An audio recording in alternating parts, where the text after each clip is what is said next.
Барселона – мечта любого туриста и путешественника с огромным количеством достопримечательностей, изучать которые можно бесконечно. Это и памятники средневековой архитектуры в готическом квартале, и современные сооружения, и, конечно, уникальная архитектура Антонио Гауди, без которой невозможно представить Барселону. Его произведения разбросаны по всему городу и формируют неповторимый образ столицы Каталонии. И я приглашаю вас вместе со мной пройтись по стопам Антонио Гауди, посетить его самые знаменитые творения и те, которые не пользуются популярностью, выяснить, какой проект был самым провальным в его жизни, а какой навсегда вписал его имя в мировую историю.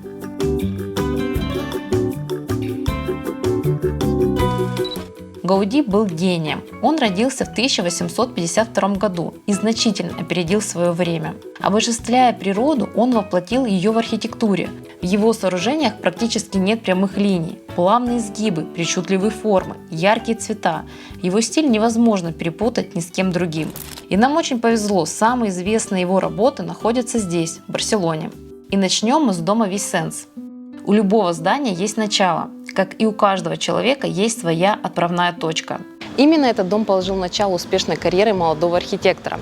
Летняя резиденция семьи Висенс была построена в 1883-1885 годах, но при этом проект был сделан Антонио Гауди в 1878 году, практически сразу после получения диплома архитектора. За это достопримечательность часто называют домом, с которого все началось. Для своего первого заказчика Мануэля Висенса, фабриканта кирпича и керамической плитки, Гауди выбрал неомавританский стиль, который тогда был в моде. Считается, что именно эта постройка ознаменовала своим появлением новый период в архитектуре Испании – каталонский модернизм. И несмотря на то, что данная достопримечательность пока не пользуется популярностью, цена за вход 20 евро.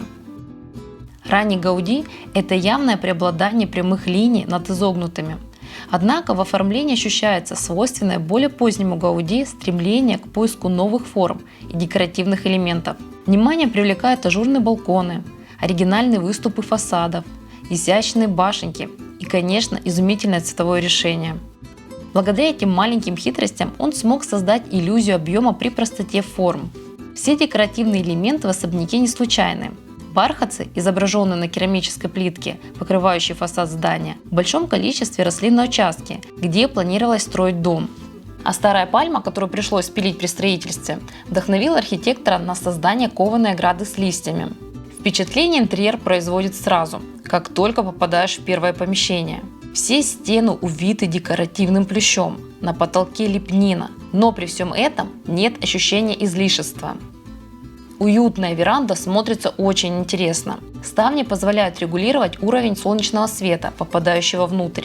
И, конечно, невероятной красоты потолок. Сильное впечатление производит курительная комната с витражными окнами и рельефными орнаментами на стенах. Синий цвет потолка подобен цвету ночного неба, а его сотовые своды воспроизводят тяжелые ветки финиковых пальм.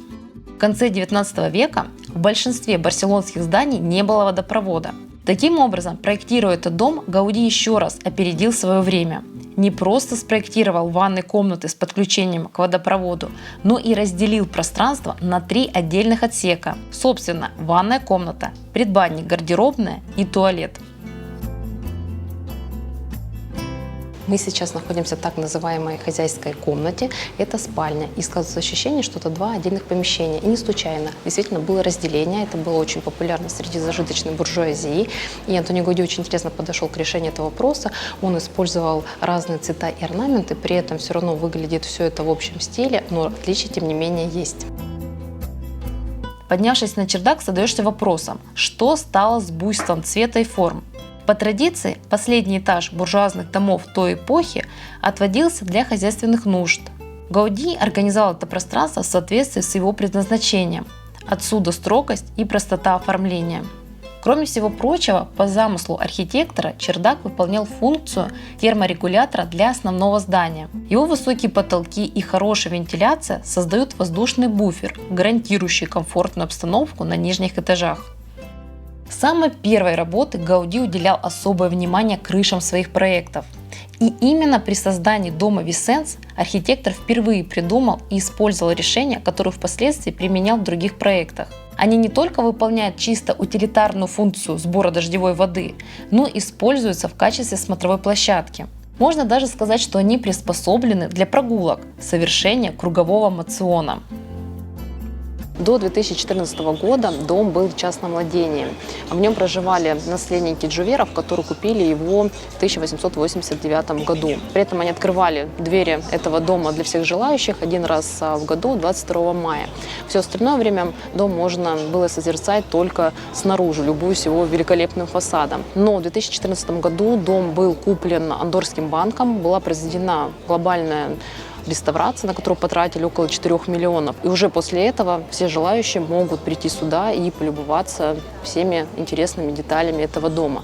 И я не могла поверить, что дом был продан за 35 миллионов всего лишь. Но я понимаю, что сумма это, конечно, глобальная, но для такого творения, для такой жемчужины, сумма очень даже приемлемая.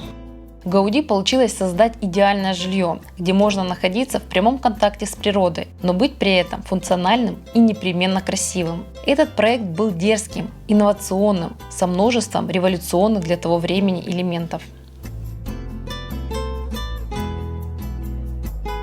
Решающей роль в реализации Гауди стала встреча с Гуэлем, с которым они подружились. Это богатейший человек Каталонии, текстильный магнат мог позволить себе любую мечту, а Гауди получил то, о чем мечтают все творцы – свободу самовыражения без оглядки на смету.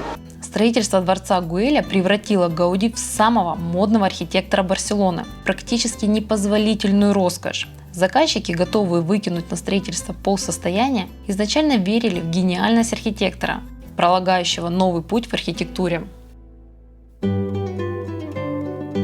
Одним из результатов таких взаимодействий является дом Кальвет.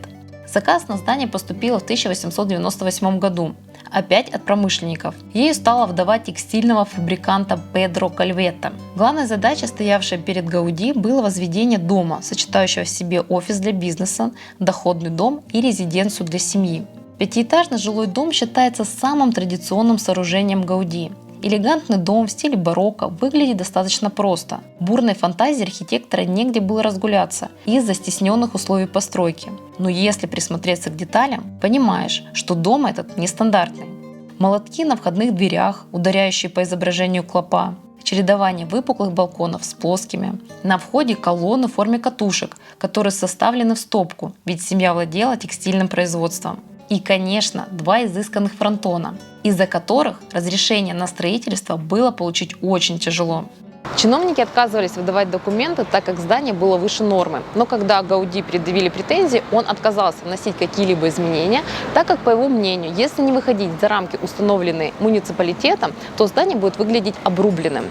И в итоге все равно разрешение было получено, так как заказчик был очень влиятельным человеком, да и Гауди уже приобрел определенную популярность.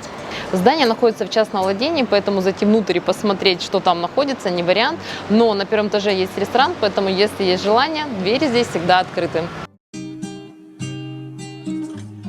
Мало кто знает, что это потрясающее место является проектом, который полностью провалился. Вместе со своим меценатом и другом Гуэлем в 1901 году Гауди решил повторить опыт английских таунхаусов и задумал построить город-сад под названием Парк Гуэль. Предполагалось, что на территории парка построят 62 дома для зажиточных каталонцев, но было построено и продано всего 3 дома. Адвокат Гуэля и Гауди, он же и хороший друг, стал первым обладателем дома в парке Гуэль. Желающего приобрести второй среди жителей Барселоны так и не нашлось. Таким образом, в 1906 году его выкупил сам Гауди. Дом-образец тоже не смог найти своего владельца. В итоге его выкупил инвестор проекта, сделав собственной официальной резиденцией. Все 3 дома в парке Гуэль прекрасно сохранились до наших дней. История у них тоже весьма любопытная. Дом Гуэля был перестроен в муниципальную школу. Дом Гауди после смерти архитектора стал музеем. Дом адвоката в верхней части парка Гуэль по сей день принадлежит его наследникам. Сильное впечатление производит центральный вход парка. Необычные, красочные домики словно погружают в мир сказок. Они выглядят как 2 пряника, которые только что достали из печи и покрыли сверху глазурью. В одном из них должен был жить сторож, а во втором располагаться администрация жилого комплекса. При строительстве парка Гуэль активно использовали щебенку, битую керамическую плитку и даже разнообразные промышленные отходы. Несмотря на использование очень простых и дешевых материалов, был получен потрясающий результат. Постройки парка выглядят очень прочными, создается ощущение единства архитектурной мысли. По лестнице, в центре которой загорает известная на весь мир ящерица, мы поднимаемся в зал 100 колонн, хотя в реальности их 86, где должна была несколько раз в неделю проходить фермерская ярмарка. Внутри колонн дренажная система для фильтрации дождевой воды. Гауди – один из первых архитекторов в мире, кто думал не только о безотходном производстве, но и заботился об окружающей среде. Над залом с колоннами открытая терраса с видом на город, где можно передохнуть, сидя на самой длинной скамье в мире, в которой сочетается красота и функциональность. Эта скамейка максимально удобна. И произошло это благодаря тому, что Гауди попросил сесть одного из своих рабочих в раствор, и таким образом он получил изгиб спины, и сейчас можем наслаждаться максимально комфортными условиями. Глядя на всю эту красоту, действительно не понимаешь, почему проект не взлетел. Эксперты выделяют несколько причин. Одна из которых то, что близилась Первая мировая война, и многие не хотели вкладывать деньги в такой необычный проект. Еще один момент. Гауди установил жесткие требования к застройке домов, одна из которых то, что они не должны превышать 1/6 земельного участка, и еще были требования к высоте. Это было сделано для того, чтобы не портить общий вид. Достаточно понятные условия, но, к сожалению, многие на это не пошли. А смерть Гуэля, главного инвестора, в 1914 году окончательно остановила работы над проектом. В результате наследники Гуэля продали холм городским властям, которые открыли уникальный общественный парк с прекрасным взаимодействием природы и архитектуры.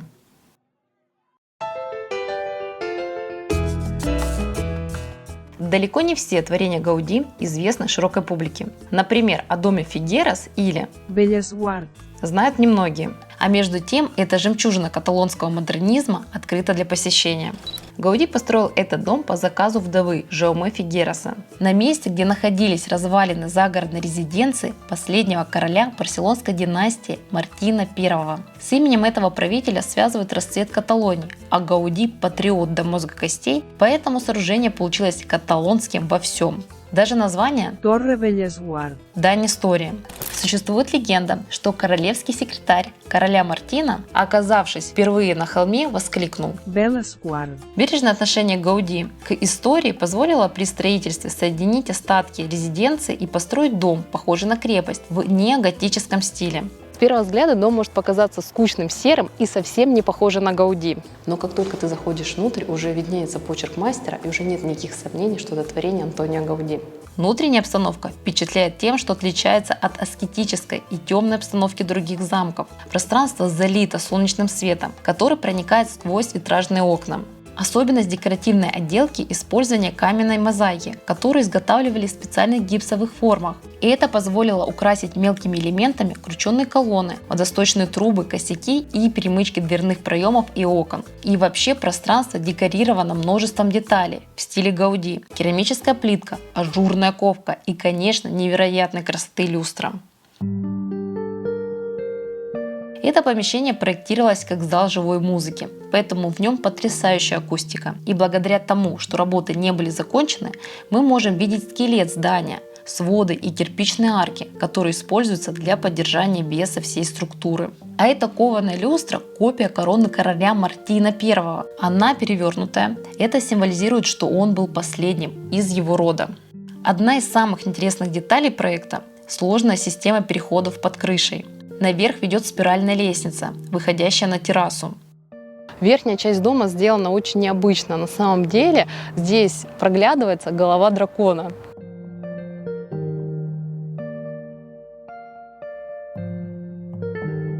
С крыши открывается невероятный фантастический вид на всю Барселону. Здесь, наверное, угол обзора 360 градусов, вид незабываемый. Дополнительные ответвления лестницы уходят к маленьким террасам на дальних уголках дома и выводят на еще более впечатляющую смотровую площадку. Мы сейчас поднялись на самую вершину этого здания, отсюда вид еще лучше.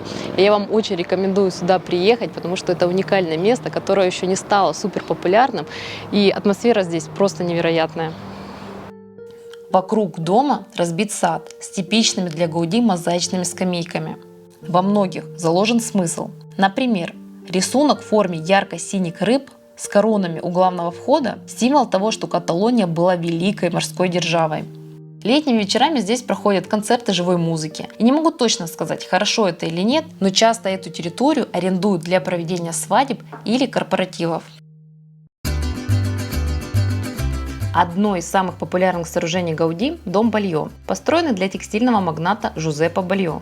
Является не только плодом причудливой фантазии архитектора, но и застывшей сценой любимой каталонской легенды о рыцаре, который убивает дракона. Строя это здание, Гауди дал полную свободу своей фантазии. Драконы очень часто присутствуют в его работах. Но именно здесь он стал ключевым элементом, вокруг которого архитектор развивал концепцию. Фасад дома – это чешуя дракона, который стоит на костях своих жертв. Главный дымоотвод на крыше сделан в виде меча, который святой Георгий вонзает в хребет дракона. В облицовке фасада Гауди использовал яркую мозаику из различных керамических осколков.